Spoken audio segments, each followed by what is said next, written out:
Seigneur, nous te bénissons pour ta grâce ce matin.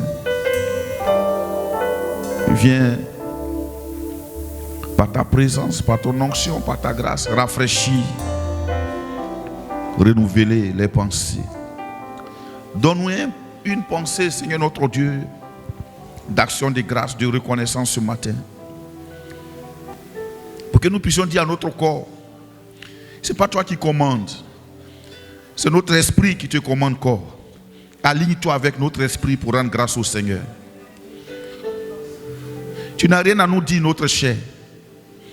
Parce que notre esprit contient la parole, la vie de Dieu. Nous voulons puiser dans notre esprit pour nous aligner sur la parole de Dieu. C'est pourquoi ce matin nous refusons toute pensée qui nous dit que nous sommes fatigués. Nous refusons toute pensée qui nous dit que c'est difficile. Nous refusons toute pensée qui nous dit que la situation est insurmontable. Peu importe, Jésus est tout puissant. Que ton nom soit béni ce matin, au nom de Jésus. Amen. Jean 7, verset 37 à 38.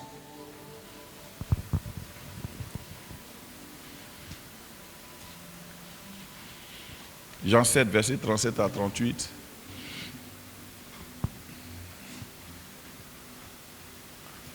Jean 7, verset 37 à 38.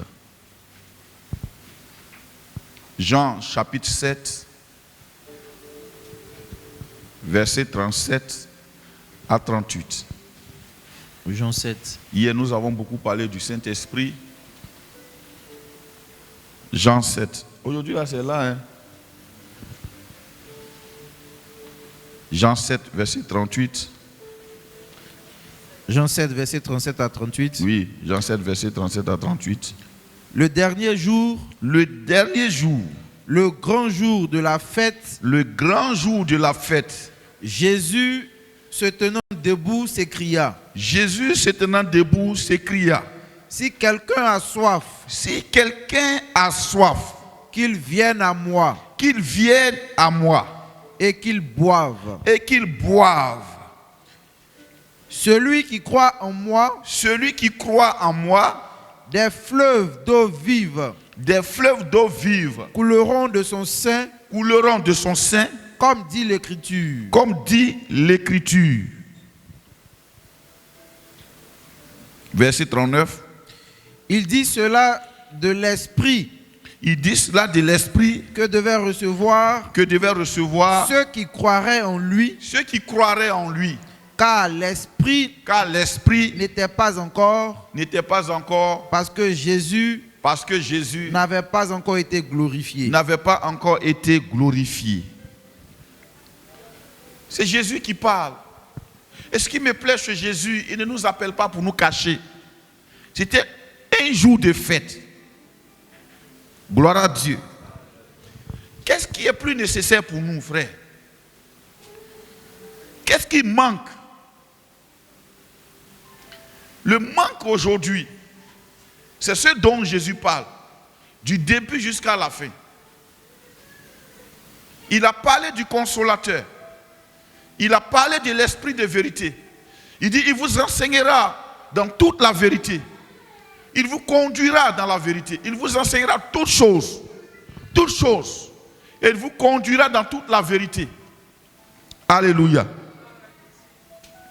Il dit, reprends le verset 37, pardon. Le dernier jour, le grand jour de la fête, Jésus se tenant debout, s'écria. Il s'écria. Si quelqu'un a soif, qu'il vienne à moi. Et qu'il boive. Point. Arrêtons-nous là. Si quelqu'un a soif, la direction que nous donnons souvent à notre vie est quelquefois contraire à la direction que Jésus donne à notre vie. Si nous prenons la direction de Jésus, frère, et je vous l'assure, rien ne nous fera défaut. Le jour de la grande fête, ils étaient beaucoup. autour de lui. La Bible dit Jésus s'est tenu debout. Ça veut dire qu'il avait besoin que les gens l'entendent. Il avait besoin que les gens adhèrent à ce qu'il dit. Il avait besoin que les gens comprennent leurs réels besoins. Si je pose la question à quelqu'un ce matin, quel est ton vrai besoin? De quoi as-tu vraiment besoin?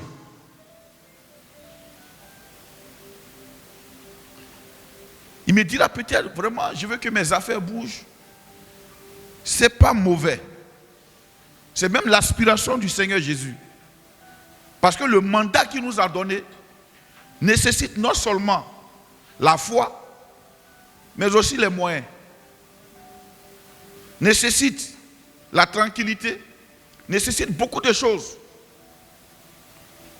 Mais il dit pour cela, il nous a donné un consolateur. Et je veux attirer l'attention de ses disciples. Il s'est tenu debout le jour de la grande fête. Il ne veut pas que la distraction festive soit leur priorité. Il dit, si quelqu'un a soif, qu'il vienne à moi et qu'il boive. Le Saint-Esprit était disponible. Mais la Bible dit, il n'avait pas encore été répandu parce que Jésus n'avait pas encore été glorifié. Mais il dit qu'il vienne à moi. Première des choses, venir à Jésus. Deuxième des choses, dans quel but? Qui vient? Celui qui a soif. Soif des choses de Dieu. Vous n'êtes pas fatigué d'entendre un Dieu moral. J'ai béni le Seigneur parce que je n'ai pas connu de Dieu moral. Je n'ai pas connu de Dieu où il nous demande vraiment de faire comme ça pour plaire, de marcher comme ça pour plaire. Voilà pourquoi je ne sais pas vraiment garder des informations. Si tu ne veux pas que je partage ton information, ne partage pas avec moi. Moi, je ne la garderai pas. Si c'est sûr que tu as un témoignage, je vais témoigner.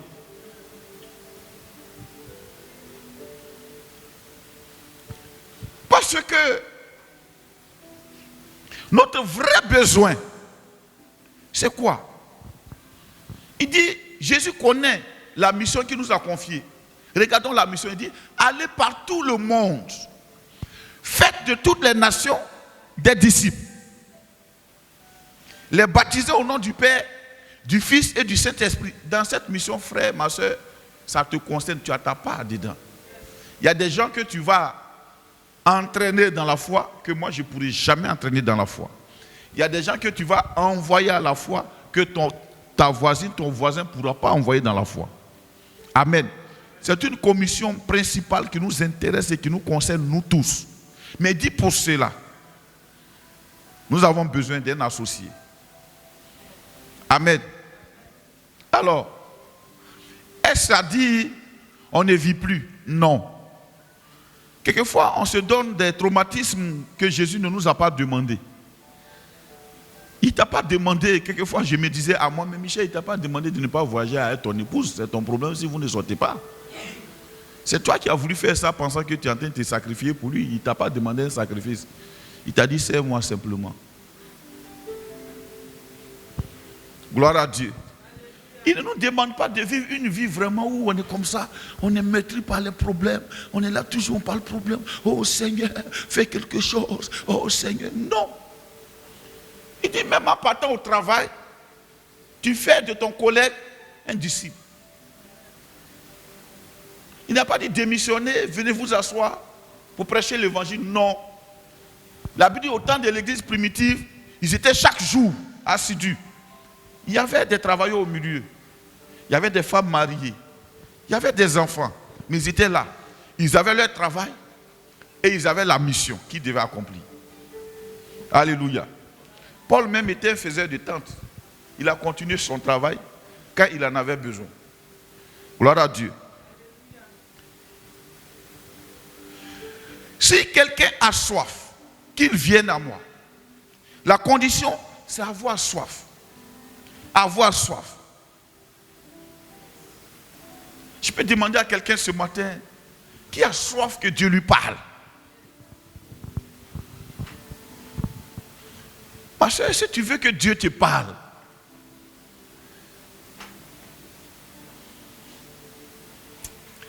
est-ce que quelqu'un veut que Dieu lui parle? Est-ce que quelqu'un veut toucher Dieu? Jésus était en train de réveiller en eux la curiosité de voir Dieu. Si quelqu'un a soif, il connaît notre génération. Mais si on a soif de lui, il dit qu'il vienne à moi. Qu'il vienne à Jésus. Et quand il vient, il dit quoi? Quand tu viens, et qu'il fasse quoi? Qu'il boive. Ça ne vous dit pas ça? Mais où est cette eau? Qu'il vienne à moi, qu'il boive. Alléluia. La question c'est, est-ce que nous avons vraiment soif? C'est la grande question. Est-ce que nous avons vraiment soif? Frère, je ne veux pas que tu prennes Dieu pour l'orienter dans le sens d'accomplissement de ce que tu veux. Mais laisse Dieu accomplir ce qu'il veut avec toi. Si tu veux vraiment le toucher, laisse-le accomplir ce que lui veut avec toi. Ne le laisse pas, ne te permets pas de lui dire de faire ce que toi tu veux. C'est peine perdue, il ne le fera pas. Alléluia. Beaucoup de personnes me posent des questions, mais pasteur, vraiment, quelquefois on a des problèmes. Je dis non, il y a tes plans, et puis il y a le plan de Dieu. Dieu ne fera jamais nos plans. Si quelqu'un a vraiment soif, est-ce que tu as vraiment soif? Mais je peux te dire oui, tu sais pourquoi? Parce que tu es fatigué de ce monde. Ça c'est une réalité. Tu es fatigué mon frère, tu es fatigué ma soeur, tu es fatigué de ce monde. Alors si tu es fatigué de ce monde tel que j'étais fatigué hier, on a besoin de venir à Jésus. Non seulement de venir, mais pas avec un plan. Mais on vient juste pour voir Dieu. Qui veut voir Dieu? Moi je veux voir Dieu. Chaque jour je veux voir Dieu.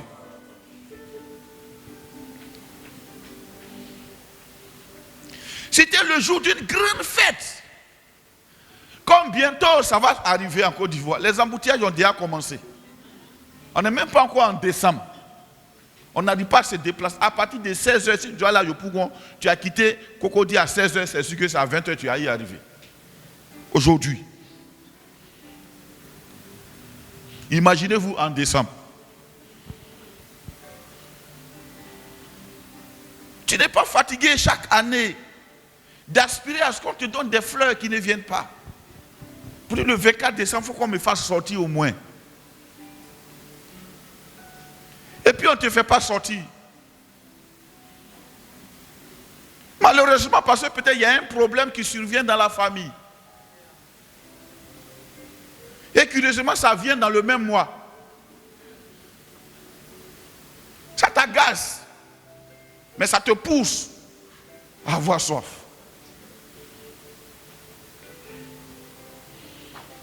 Et tu attends encore Saint-Valentin, pensant qu'on va se mettre à genoux pour te donner une fleur rouge. Et la fleur ne vient pas. Tu dis, bon, le jour de mon anniversaire peut-être. On a oublié la date. Tu dors et tu penses qu'on va te réveiller à minuit pour te dire, joyeux anniversaire, joyeux anniversaire. Et le frère se lève et dit, il veut déjeuner.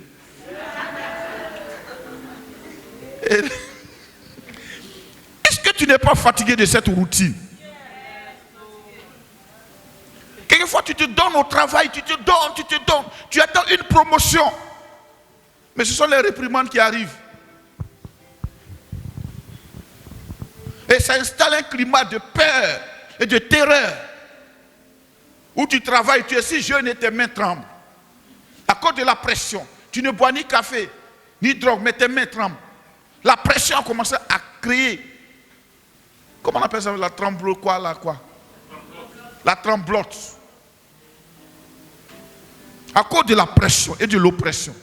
Tu n'es pas fatigué. Jésus s'est tenu là. Il aimait les gens.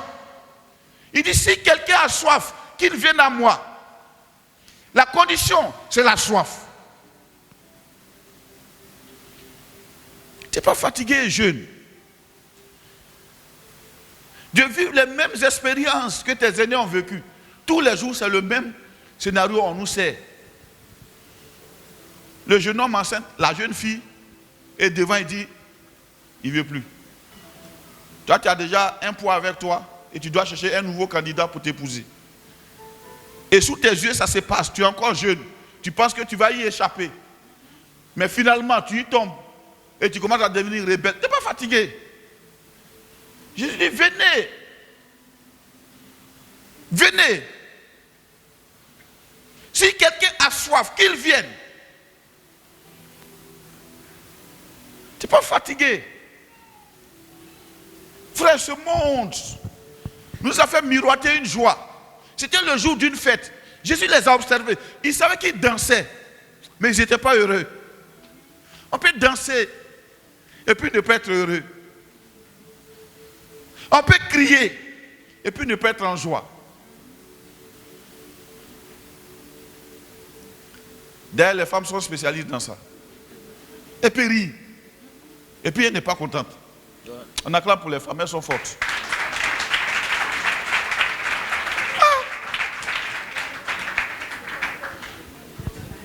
Elle peut t'appeler bébé et tu es un adulte dans son cœur. Pourtant, je suis célèbre, bébé. C'est rien pour elle. Donc les femmes, elles sont fortes. On acclame Jésus pour les femmes. Elles peuvent supporter une pression que tu ne peux pas t'imaginer.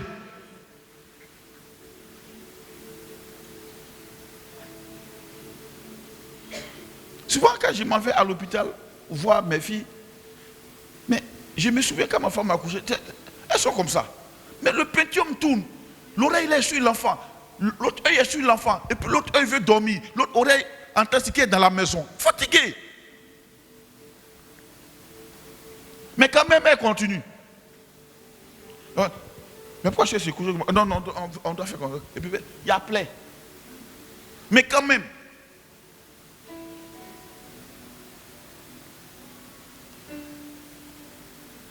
elle porte un homme dans ses entrailles qui provoque des mutations dans son corps. Mais quand même, elle supporte, elle prépare. Elle ne supporte pas l'odeur, mais elle est dans l'odeur. C'est compliqué. Les hommes vont au travail. Le monsieur les insulte. Ils rentrent quand même. Et il crée la joie quand même à la maison. Il rentre pensant qu'il est toujours garçon. Pourtant, devant son ami, il est petit. On est fort, hein? On acclame Jésus pour les hommes. Ouais. Alléluia. Mais devant ce tableau sombre, Jésus crie. Si quelqu'un a soif, si quelqu'un veut voir quelque chose de différent, qu'il vienne à moi. Et qu'il boive. Qu'ils viennent. Notre responsabilité, c'est de venir et puis de boire. Le premier pas, c'est venir. Deuxième, boire. Après, il dit quoi? 38. Celui qui croit en moi, des fleuves d'eau vive couleront de son sein. Comme dit l'Écriture. Quand tu bois, l'eau qui te donne devient des sources d'eau vive en toi. Quelle est cette eau? La Bible dit, il parlait de l'esprit, du Saint-Esprit que les gens devraient recevoir. Alléluia. Il a rencontré cette femme qu'on a appelée la femme samaritaine. Tellement elle était célèbre dans la ville. On lui a donné le nom de la ville, la femme samaritaine. Il y avait tellement de femmes dans la ville. On a répertorié la ville de Samarie par elle. On la connaît par elle. La Bible dit elle est partie puiser l'eau. Un jour, elle a rencontré le Seigneur. La Samarie était en conflit avec Israël. Les deux peuples ne se parlaient pas. Mais elle a rencontré le Seigneur Jésus au bord du puits de Jacob. Et Jésus lui dit, donne-moi à boire. Elle dit, comment toi tu es un juif? Moi je suis une samaritaine et tu me demandes de l'eau à boire. Jésus lui dit, si tu connaissais le don de Dieu qui te dit, donne-moi à boire, tu lui aurais demandé toi-même l'eau à boire. Et que l'eau que je vais te donner va devenir une source d'eau vive en toi. Elle dit, tu n'as rien pu puiser. Où est-ce que tu vas prendre cette eau? Elle parle avec lui. Elle parle avec lui. Mais elle ne savait pas pendant qu'elle était en train de parler avec lui, elle était en train de boire. Elle ne savait pas qu'elle était en train de boire. Pendant qu'elle communique avec lui, elle était en train de boire une eau qu'elle ne connaissait pas. Elle continue de parler avec lui. Pendant que tu continues de parler avec Jésus dans sa parole, il y a une eau qui vient dans ton cœur. Il y a une eau qui vient dans ta vie. Tu es en train de boire comme ça. Elle était en train de boire. Alléluia. Elle buvait, elle buvait, elle buvait.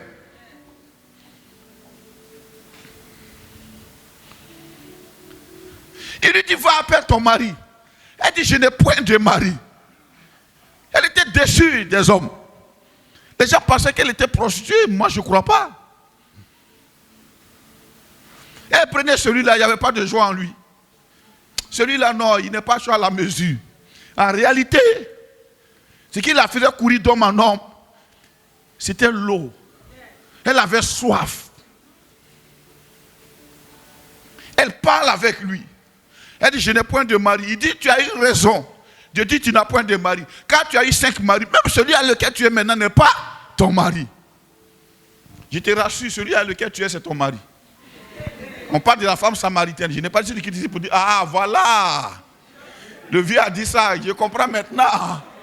Pardon, c'est la femme samaritaine. Celui à lequel tu es là, c'est ton mari. Alléluia.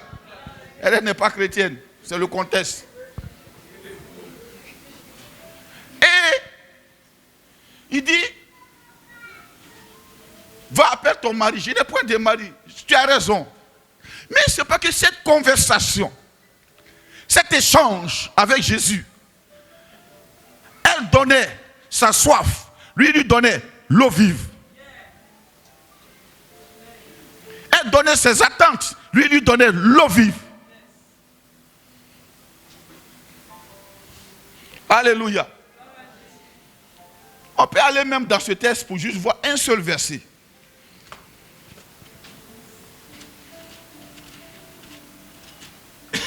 Jean combien pour ceux qui lisent la Bible? Jean 4. Alléluia. Pour ceux qui sont habitués à la Bible, c'est Jean 4. Pour ceux qui ne sont pas habitués, c'est Jean 4. Alléluia. C'est-à-dire en quelques temps, je ne sais pas combien la conversation a duré. On va au verset 10. Vous voyez déjà, non, réveillez au 9, on va voir. On dit les Juifs en effet n'ont pas de relation avec les Samaritains.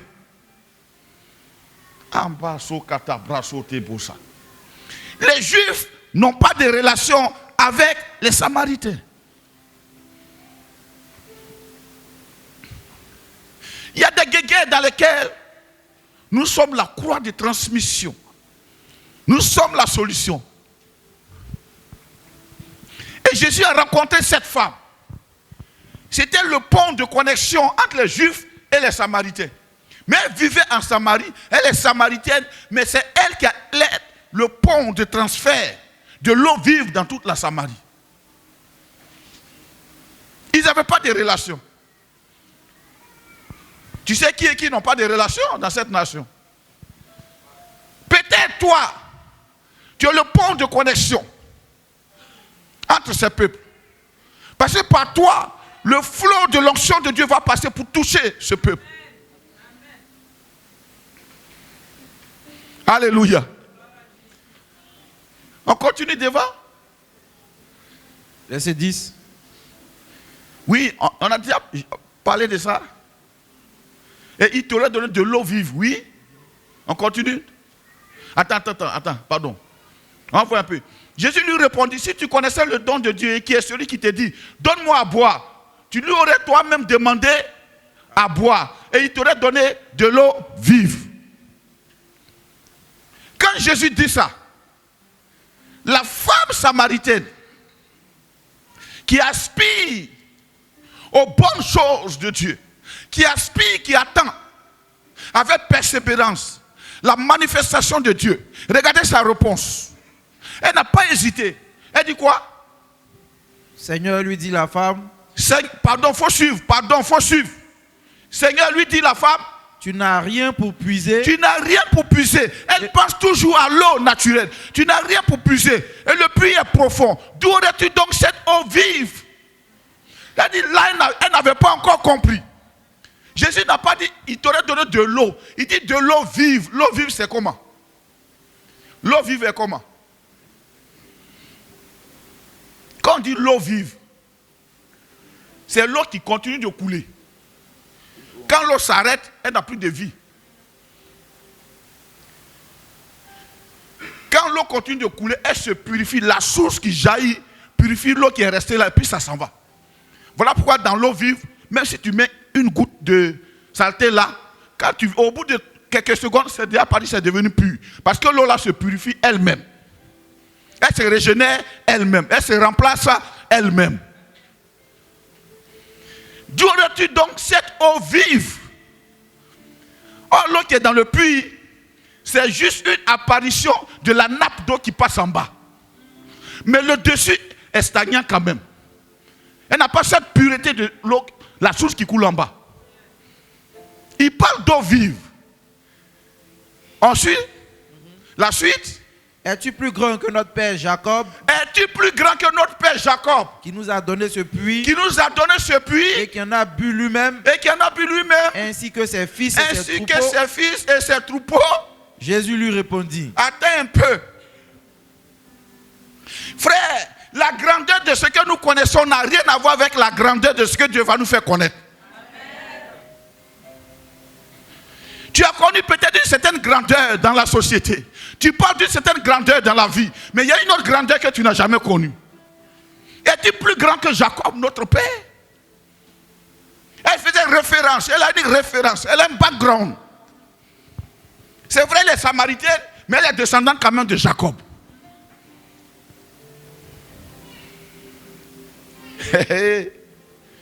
Es-tu plus grand? Je rêve dans ma vie à plus grand que tout ce que ma lignée a connu. Amen. Je rêve dans ma vie d'une plus grande onction tant que je suis vivant que les onctions que j'ai connues. Je ne veux pas copier l'onction d'un père qui est mort. Son onction est partie à lui. Mais il y a une autre onction qui est présente. Jésus-Christ est toujours présent. Jésus dit quoi? Quiconque boit de cette eau aura encore soif. Attends, pardon, il faut suivre la prédication. Quand on dit Jésus dit quoi? Il faut suivre. Jésus lui répondit, quiconque boit de cette eau aura encore soif. Le problème que nous avons, c'est qu'il y a l'eau stagnante que nous buvons. Parce qu'elle étanche notre soif, on pense qu'on n'aura plus soif. Oh, on a dansé au mariage, et après ça encore, on a soif d'une vie meilleure. On a témoigné avec fracas, j'ai eu travail, mon salaire est conséquent. Mais après ça encore un mois, on se plaît. Oh, c'est fatigant. Oh, c'est fatigant. Ah, vraiment, c'est fatigant. Oh, c'est fatigant. Rebecca était stérile. Elle est tombée enceinte de jumeaux. Elle pouvait dire, waouh, waouh, jumeaux. Elle dit, mais il y a une guerre dans mon ventre. Si c'est comme ça, c'est quoi l'avantage d'être enceinte? C'est qu'une fois que tu m'expliques, Dieu dit, c'est à 2 nations dans ton ventre. Pourtant, elle a prié, elle et son mari pour tomber enceinte. Comment tu ne peux pas supporter toutes ces petites douleurs-là, Madame Rebecca, Madame Isaac, Maman Rebecca? Et c'est pourquoi tu as pleuré hier. Ça te donne des nausées et tu te plains. Ah, ton enfant l'a même monté les bizarres. Depuis je ne dors pas. Tu n'as pas dormi, maman. Tu as demandé ça un fracas. Aïe. Il y a une qui s'est amusée parce qu'on joue avec un minakali. Il y a une soupe d'eau vive qui a coulé dans son ventre. Non, mais papa, mes rêves sont petits. D'ici 4 D, il a dit c'est comme ça, ça y est. Tu vas porter ça, ma petite. C'est pas toi qui chantais terracotta. Bon, d'accord. On terracotte là-bas. Il y a terracotta et puis terracotta. Alléluia. Jésus lui répondit, quiconque boit de cette eau aura encore soif. Tu sais, il y a des événements qui arrivent dans ta vie qui te propulsent dans une certaine sagesse. Tu sais, un simple père, il y a des événements, mais quand tu deviens grand-père, toi-même tu t'opposes, toi-même tu t'attribues une sagesse. Donc là où je suis dans une dimension, d'un niveau de sagesse. Jésus lui répondit, quiconque boit de cette eau aura encore soif. Mon frère, l'eau que tu cherches là, quand tu vas boire ça, tu auras encore soif. Travail que tu veux là, quand tu auras ça, tu auras encore soif. Salaire que tu veux là, quand tu auras ça, tu auras encore soif. Après un salaire, vient encore la soif d'un autre salaire plus grand. Ça t'est jamais arrivé ça? Oh si. Si j'ai 500 000, je dis, non, le Seigneur est bon. Louez Dieu, avant de rendre mon témoignage, j'ai chanté un peu. Papa a l'habitude de chanter, il est vivant. On danse tous. Ouais, le témoignage, il a frère, ma soeur, tu as eu le concours. Waouh! Mais après ça, tu auras encore soif. Oh, j'ai prié, c'est mon Jean même qui est arrivé. Papa, je te dis, c'est lui. Après ça, on va à la mairie, tu auras encore soif. Tu te diras, il ronfle trop.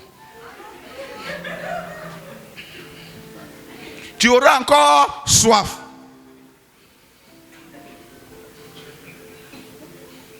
Souvent même, c'est après le mariage que tu découvres la vérité. Oui, il y a des fois, je dis à ma femme, toi la petite fille là, c'est toi qui me parles comme ça aujourd'hui. Ah, elle était petite comme ça. Moi, il t'a enfermé dans la chambre d'hôtel pour aller faire mes trucs, et puis je reviens te prendre. C'est toi aujourd'hui tu me parles comme ça. Il faut t'échanger là-bas. Et puis je cours quelqu'un pour aller m'échanger. Dieu est bon, hein? Alléluia. Tu auras encore soif. Après la sérénade qu'on t'a chanté, on ne te chanterait pas ça tous les jours. Tu auras encore soif. Quand on vient pointer là, on donne l'argent à tout moment. Mais quand tu es rentré, l'argent ne coule pas toujours. Hein? Tu auras encore soif. Alléluia. Oh, vous aussi, vous exagérez, vous voyez. Faut pas faire, ils vont t'enterrer à minuit. Hein. Tes filles qui sont là. Moi, je n'ai pas confiance en elles. Regarde, mes enfants là, ils donnent. Moi, j'ai changé de camp. Mes garçons là, ils sont bien, ils donnent. On acclame Jésus pour mes fils. Maintenant, j'ai changé de camp. Je suis dans le camp de mes garçons maintenant. Avant, j'étais dans le camp de mes filles. Mais là, vraiment, ils prennent soin de vous. Dites Amen et moi. Amen. Voilà. C'est parce que votre attente est trop élevée. Sinon, vraiment, ceux qui font la même, mais vous n'avez pas attendu ça. Dites-moi Amen. Amen. Voilà, on continue. En fait, je te comprends, c'est la soif. Sinon, toi-même, tu n'as pas rêvé qu'il allait te donner tout ça. Mais quand il te donne, ça crée encore une autre soif. Il donne souvent 200 000. Tu es là, tu dis, il peut faire 400. Pourtant, tu n'as pas pensé même à 100 000. Hein? N'est-ce pas? C'est ça. Il faut dire Amen. Oh. Dis Amen plus fort. Amen. Non, je ne t'entends pas les femmes. Voilà, dites Amen plus fort. Aïe. Si l'argent de papa t'est donné, si la maison est payée, Les factures sont payées, tout ça c'est payé. Tes habits sont payés, et puis on te donne encore. Tu veux quoi encore? Il faut bénir le nom du Seigneur. En fait, si ça manque, c'est parce que c'est à cause de la soif. Quiconque boit de cette eau aura encore soif. Ensuite, mais celui qui boira de l'eau que je lui donnerai n'aura jamais soif. Il y a l'eau du monde et il y a l'eau de Jésus. Après avoir bu l'eau du monde, tu auras toujours soif. Tu vois, Coca-Cola ne remplace pas l'eau. Tu bois Coca, mais tu cherches l'eau. Après avoir bu tout ça là, tu auras encore soif. Mais Jésus dit quoi? Et l'eau que je lui donnerai deviendra en lui. À lui te donne cette eau-là une seule fois. Deviendra en lui une source d'eau vive qui jaillira jusque dans la vie éternelle. Il te donne cette eau-là une fois. Il te transfère la source en même temps. Alors je te parle ce matin, frère. Est-ce que ça peut aiguiser ta curiosité? Est-ce que ça peut te dire, mais quelle est cette eau? Alléluia. Ensuite, la réponse de la femme maintenant. C'est maintenant qu'elle a compris. La femme lui dit quoi? Seigneur, oui, donne-moi cette eau. Dis ça encore plus fort. Seigneur, donne-moi cette eau. Oui. Afin que oui, je n'ai plus soif, oui, et que je ne vienne plus puiser ici. C'est terrible de puiser chaque jour. C'est terrible de pouvoir réveiller les émotions chaque jour. C'est difficile de pouvoir chercher à avoir un plaisir et après courir après un autre plaisir. Seigneur, donne-moi de cette eau. Pour ne plus que j'ai soif encore. Et que je ne vienne pas chaque matin ou bien chaque midi puiser ici. Je suis fatigué sous le poids de cette eau.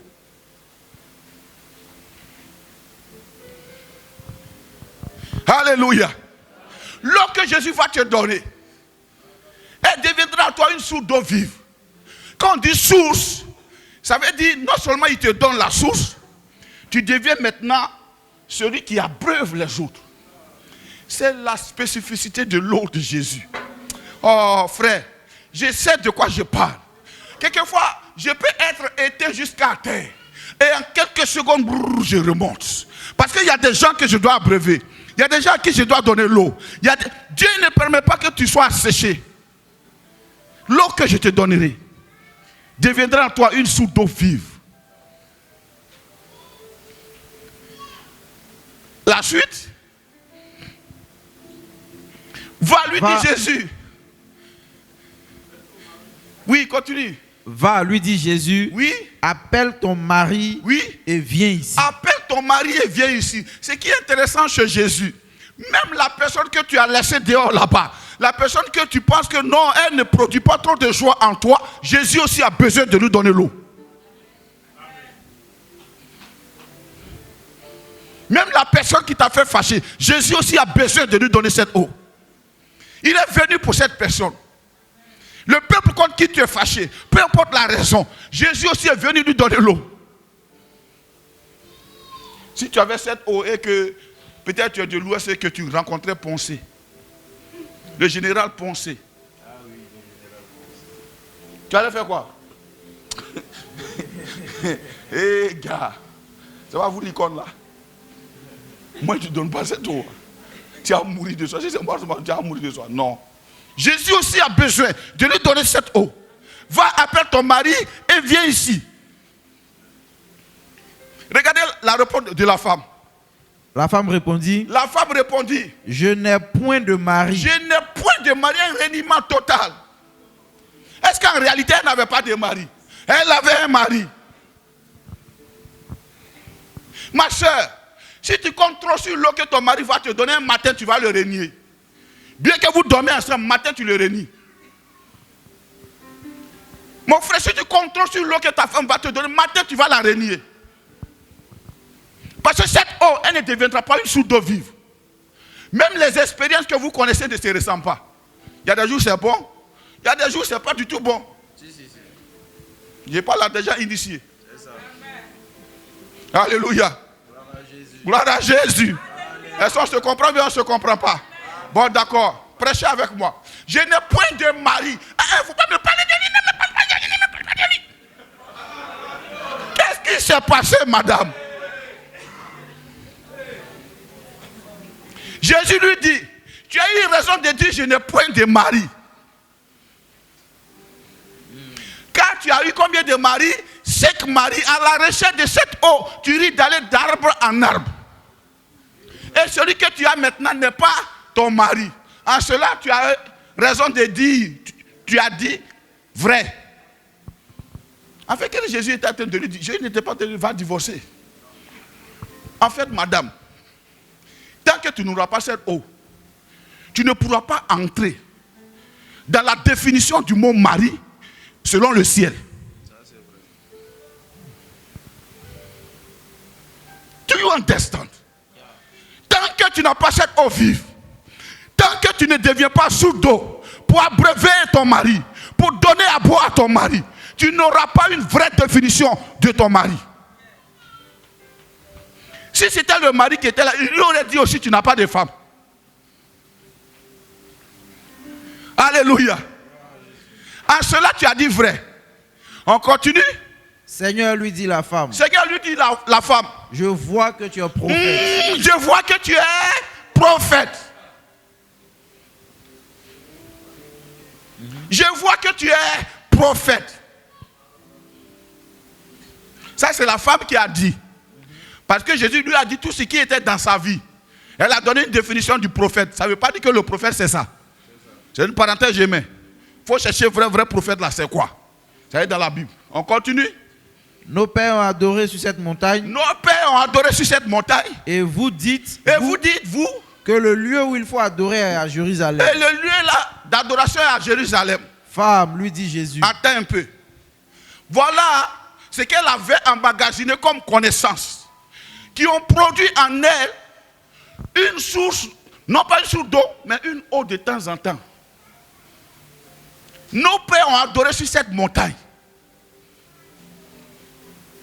Et vous dites-vous que le lieu où il faut adorer est à Jérusalem.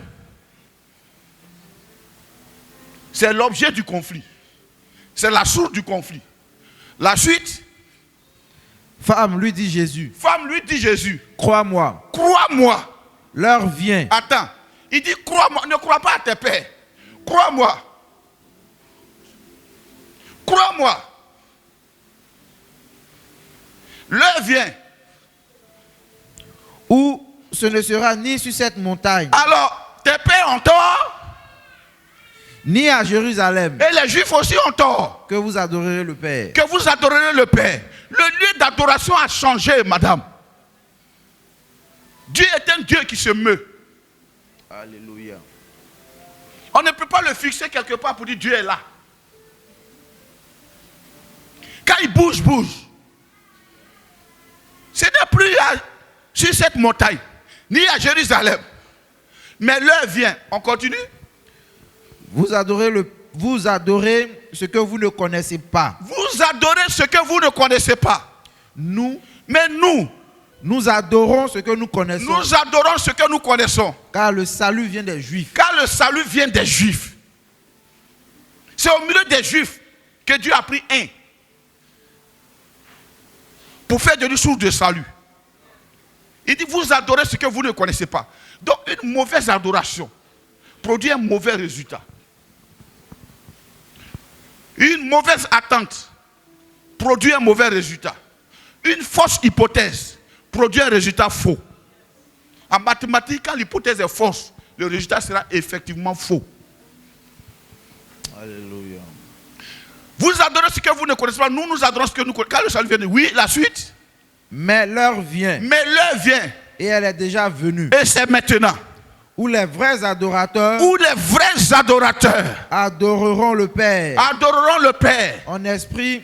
En esprit. Et en vérité. Et en vérité. Les vrais adorateurs sont ceux dont l'esprit a été régénéré. Les vrais adorateurs vont adorer. Quand lui, Jésus, va mourir, quand lui, Jésus, il va être crucifié, tous ceux qui vont croire en lui, ils vont recevoir un esprit nouveau. Et c'est cet esprit nouveau qui va adorer Dieu. Parce qu'il va recevoir l'habitation du Saint-Esprit. Car ce sont là les adorateurs que le Père demande. Ensuite, Dieu est esprit. Dieu est esprit. Et il faut que ceux qui l'adorent, oui, l'adorent en esprit et en vérité. Frère, tant que tu vas naviguer dans ta chair, tant que tu vas naviguer dans tes émotions, tu vas faire naufrage. Dieu communique avec nous d'esprit à esprit. Dans ton esprit, tu es parfaitement beau, l'image parfaite de Jésus-Christ. Dans ta chair, il y a une lutte. La chair est la partie de l'homme qui s'oppose à Dieu. Pourquoi Dieu ne l'a pas changé? Si Dieu la change, on est déjà au ciel. Donc Dieu, il a changé notre esprit et il veut que nous, on puisse dans notre esprit pour aligner notre chair. Et notre chair alignée sur notre esprit va entraîner notre corps. Dieu est esprit. Regarde dans ton esprit. Qu'est-ce qu'on t'a dit? Tu es mauvais? Non.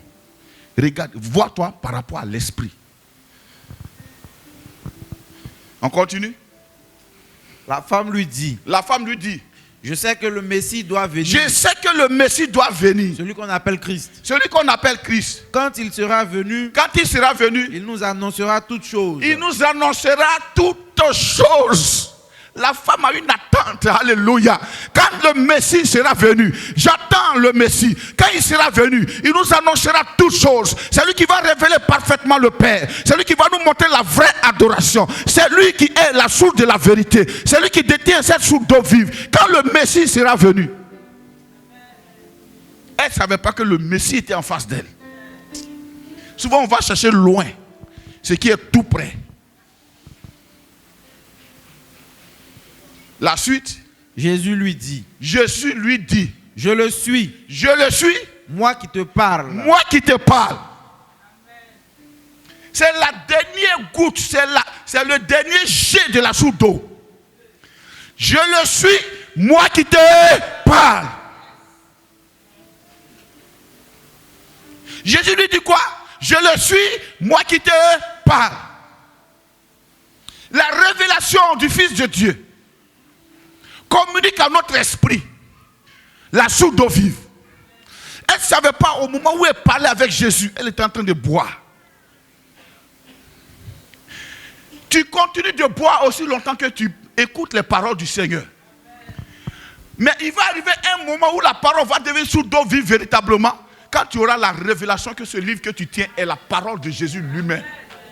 Elle est infaillible, elle est totale, elle est parfaite, elle ne rate jamais sa cible, elle est puissante, la parole de Dieu. Le jour où tu auras la révélation de Jésus que tu tiens dans la main, alors l'eau vive va prendre son courant. Regardez la suite. Dès que Jésus lui a dit ça, verset 7. Là-dessus arrivaient ses disciples. Là-dessus arrivaient ses disciples. Qui furent étonnés. De ce qu'il parlait avec une femme. De ce qu'eux-mêmes, ils sont encore dans la loi. De ce qu'il parlait avec une femme. Parce que dans leur esprit, les femmes doivent être à part et les hommes à part. C'était l'héritage de Jacob. L'héritage de Moïse. Oui. Toutefois, aucun ne dit. Aucun ne dit. Que demandes-tu? Que demandes-tu? Ou de quoi pars-tu avec elle? Mais c'est quoi votre conversation? Non, t'as laissé, tu causes avec la femme de chez elle est belle. De quoi tu parles avec elle? Il n'y a pas quelqu'un, il n'y a pas qu'elle. La suite. Alors la femme, ayant laissé sa cruche, s'en alla dans la ville. Attends, dis-moi aïe. Elle est venue puiser l'eau. Dès que Jésus lui a dit, je suis le Messie, la Bible dit quoi? Alors la femme, ayant laissé sa cruche, elle venait à peine de recevoir l'eau vive. Elle a laissé l'eau stagnante. Elle a laissé l'eau qui va tarir demain. Elle a laissé l'eau qui va s'épuiser demain. Elle sait qu'elle porte maintenant en elle une source d'eau vive. C'était une conversation. La femme samaritaine et Jésus. Un à un. Son mari n'était pas là. Elle était seule avec Jésus. Il a besoin que tu aies cette relation avec lui.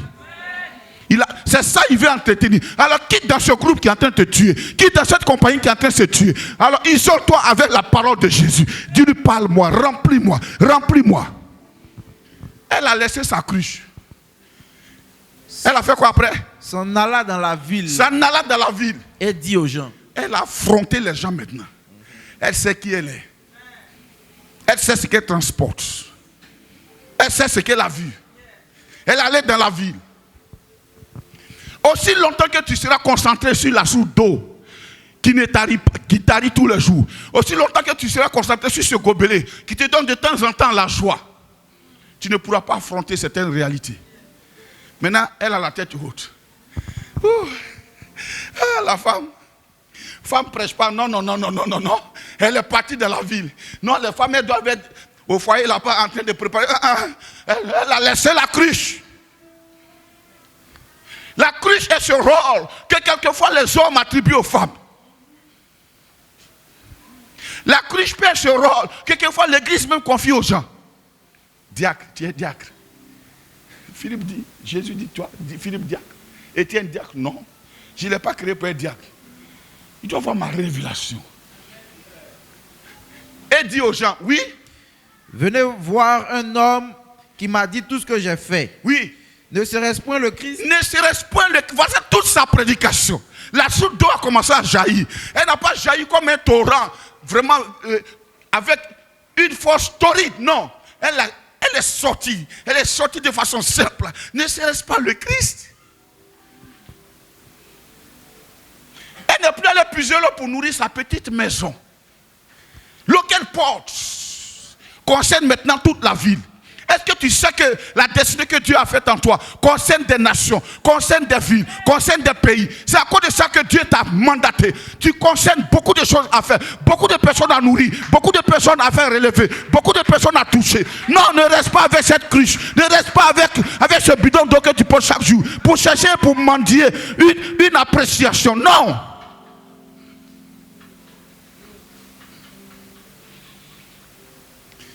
Ne serait-ce pas le Christ? C'est suffisant la petite portion que tu as. Là où les gens qui ont duré les choses à l'église ne peuvent pas aller, toi tu iras avec le zèle de Dieu. Tu iras proclamer avec le zèle de Dieu. Ne serait-ce pas le Christ? C'est suffisant. La suite. Il sortit de la ville. Oui. Et il vint vers lui. Qui a parlé? Qui a parlé aux gens? Qui a parlé aux gens? Je ne sais pas que c'était Jésus. Qui a parlé aux gens? Il était au puits. Il a parlé avec une personne. Elle est partie parler aux gens. Dis avec moi, aux gens. On ne sait pas il y a qui dedans. Aux gens. Et puis après, il sortit de la ville. La parole de la femme samaritaine a fait cesser leurs occupations. Ce qui était précieux à leurs yeux. Leurs tâches, ils ont cessé ça un coup. Frère, quand tu iras parler, les gens cesseront dans leur occupation. Ils cesseront ce qu'ils sont en train de faire. Et ils suivront le Messie. De la vie. Et il vient vers qui? Vers Jésus. C'est la femme qui a parlé. Et la foule allait vers qui? Vers Jésus. Tu parles, les gens vont vers. Tu parles, les gens vont vers. Tu parles, les gens vont vers. La source d'eau que Dieu te donne, la force de son courant, a cette possibilité, cette capacité de pousser les gens vers Jésus. Amen. Yes. Aussi longtemps que tu vas croire qu'ils vont venir vers toi, tu auras une moisson maigre. Parce que la spécificité de cette source, c'est de pousser les gens vers Jésus. Amen. Pas vers un très excellent. Un excellent archbishop. Oh, notre papa c'est un bishop. Notre papa c'est un archi. Oh non. Jésus. Parce que la seule personne qui est omniprésente, qui peut venir te voir dans ta maison, dans ta chambre, qui peut écouter tes problèmes, c'est lui. Je ne suis pas omniprésent. Je ne peux pas être dans plusieurs lieux à la fois. Elle a parlé. Les gens sont allés vers Jésus. On continue. Pendant ce temps, les disciples le pressaient de manger. Pendant ce temps, les disciples le pressaient de manger. Disant, Rabbi, mange. Regarde, quelquefois, ceux qui ont la responsabilité de faire ce que tu es en train de faire, vont te tirer pour t'amener dans leur tâche quotidienne de stagnation. Refuse ça. Ils diront non, tu viens d'arriver. Les gens te donnent les nouvelles. Hein? Toi, ça bouillonne en toi de bouger. Ça bouillonne en toi de faire les choses de Dieu. Alors obéis à ce feu. Alléluia. Disant, Rabbi, mais mange. Jésus dit quoi? Mais il leur dit. Il leur dit. J'ai à manger une nourriture que vous ne connaissez pas. Mais pourquoi tu nous as envoyés alors? Vous voulez savoir pourquoi Jésus les a envoyés? Oui? Tu peux me répondre? Oui, il y a le temps. Et puis après? Être seule avec elle? Oui, pourquoi il veut être seul avec elle? Pourquoi il ne voulait pas être dérangé? Oui, parce que qui il a éloigné?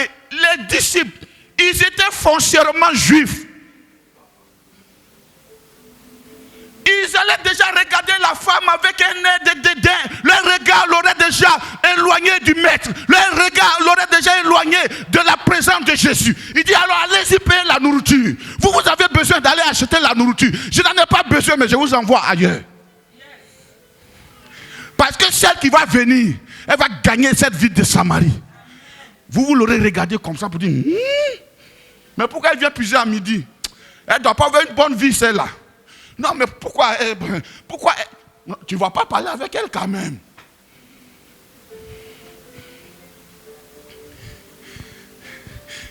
La chair, la Bible dit, les désirs de la chair sont contraires avec les désirs de l'esprit. Alors si tu dois opérer par l'esprit, éloigne la chair.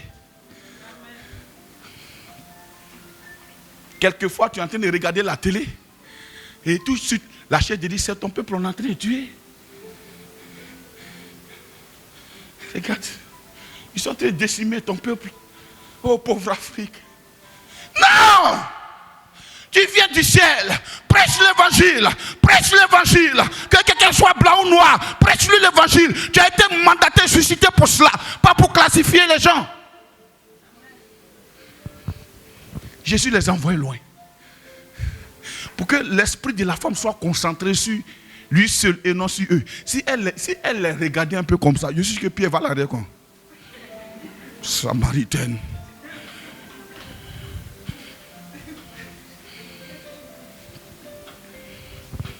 Non, madame attend là-bas. Vous n'avez pas entendu parler de Bartimée? La Bible dit, pendant que le maître passait, il était assis, il mendiait. Et il criait. Il a demandé, mais qui passe? Pourquoi ce tumulte? On dit non. C'est Jésus de Nazareth qui passe. Il avait la connaissance que le fils de David devait venir. Le Messie devait venir. Il était aveugle, mais il n'était pas sourd. Il a commencé à crier plus fort. Aie pitié de moi, fils de David. Jésus, fils de David. La Bible dit, ceux qui étaient Jésus ont commencé à le repousser. À le faire taire même. Lui, il criait plus fort. Jésus connaît la sensibilité de la femme samaritaine. Si elle a eu un peu de répulsion, elle va partir. Elle rit de laisser sa couche, même plusieurs l'eau vide, ou bien prendre sa couche et plusieurs l'eau vide et partir sans parler à Jésus. Vous devez aller payer à manger. Vous n'avez pas vu la femme qui perdait du sang pendant 12 ans? La foule était là. Tous les disciples étaient autour de Jésus, sans toucher vraiment Jésus, sans toucher vraiment son point sensible, sans recevoir la source d'eau vive. Elle était au milieu d'eux. La Bible dit, elle est venue chez les siens, et les siens ne l'ont pas reçue. L'habitude chrétienne religieuse fait que tu peux passer à côté de la source. La source même, à cause de ton raisonnement, peut t'éloigner un peu parce qu'elle a besoin de sauver d'autres. Allez-y payer à manger. Ils arrivent à la nourriture. Mais il leur dit, j'ai à manger une nourriture que vous ne connaissez pas. Ça veut dire, en d'autres mots, je vous ai envoyé là. Ce n'est pas utile pour moi. Je vous ai envoyé inutilement pour vous perdre le temps. Ce n'est pas de ça que j'avais besoin en réalité. Après, il dit quoi? Les disciples se disaient donc les uns aux autres, oui. Quelqu'un lui aurait-il apporté à manger? Quelqu'un lui aurait-il apporté à manger? Lui-même, il dit, j'ai à manger une nourriture que vous ne connaissez pas. C'est lui qui les a envoyés. Il leur a dit le type de nourriture qu'il voulait. Mais il dit, c'est pas ça, lui veut manger. Il dit, vous ne connaissez pas ça. Si vous qui êtes proche de moi, si vous ne connaissez pas, est-ce que c'est quelqu'un qui est loin de moi qui va connaître ça? Non. La suite, Jésus leur dit, ma nourriture est de faire, my food, ma nourriture est de faire la volonté, et de satisfaire la volonté de cette source qui coule en moi. Ma nourriture, frère, ma nourriture, tant que ce feu coule, tant que ce feu jaillit, tant que ce feu ne me laisse pas dormir, ma nourriture c'est de faire la volonté de celui qui m'a envoyé et d'accomplir son œuvre. Et tu es le résultat de cette œuvre. Tu es le résultat de cette œuvre. Tu es peut-être cette femme samaritaine, arrivée à l'absence des disciples, mais qui va bouleverser des nations, qui va bouleverser des pays. Tu es peut-être ce jeune homme, la femme samaritaine, Alléluia, qui est arrivé au moment où personne ne s'y attendait, mais qui va bouleverser des nations. Laisse là ta cruche. Laisse là tes connaissances religieuses. Il paraît qu'il n'est plus question de il paraît que. Qu'est-ce que Dieu t'a dit dans ton intimité avec lui? Il n'est plus question de ce que les gens pensent. Il est question de qu'est-ce que Dieu t'a dit toi quand tu étais assis avec lui. Il n'est plus question de ce que les gens sont en train de vivre. Il est question de ce que tu es en train de vivre intimement avec lui. Ton expérience ne ressemblera jamais à une autre expérience sur la terre. Sinon il ne t'aurait pas créé. On va se tenir debout. Voilà pourquoi Jésus est toujours prêt à renouveler cette expérience que tu as perdue. Parce que tu as du prix à ses yeux. C'est lui qui connaît l'investissement qu'il a fait en toi. Il est prêt à renouveler. Crois seulement. Il est prêt à renouveler, à repartir de zéro avec toi. Il est prêt à te prendre. Là où peut-être toi-même tu l'as laissé, il est prêt à te reprendre là. Si pour une femme samaritaine, il a tout fait pour éloigner les disciples, à cause de toi, il revient sur ses pas. Quand Pierre se noyait, il lui a tendu la main. Parce que Pierre était celui qui devait perdre les brebis. Pierre l'a renié, mais lui n'a pas renié Pierre. Tu peux connaître des zones de turbulence, mais ce matin je te dis, à cause de ta position, Jésus revient te prendre. Là où tu l'as laissé, il revient là. Pierre était parti pêcher. Il a laissé le ministère, il est parti pêcher. La Bible dit Jésus est parti le voir. Il n'est pas parti à des remontrances. Il est parti mais à un poisson qu'il est parti chercher. Sans filet, lui il est en train de braiser poisson sur la braise. Il dit mais vous n'avez rien pris, envoyez ce que vous avez pris, mais mangez d'abord cela. Ne t'ai-je pas dit que si tu crois, tu verras ma gloire. Tu verras ma gloire se manifester.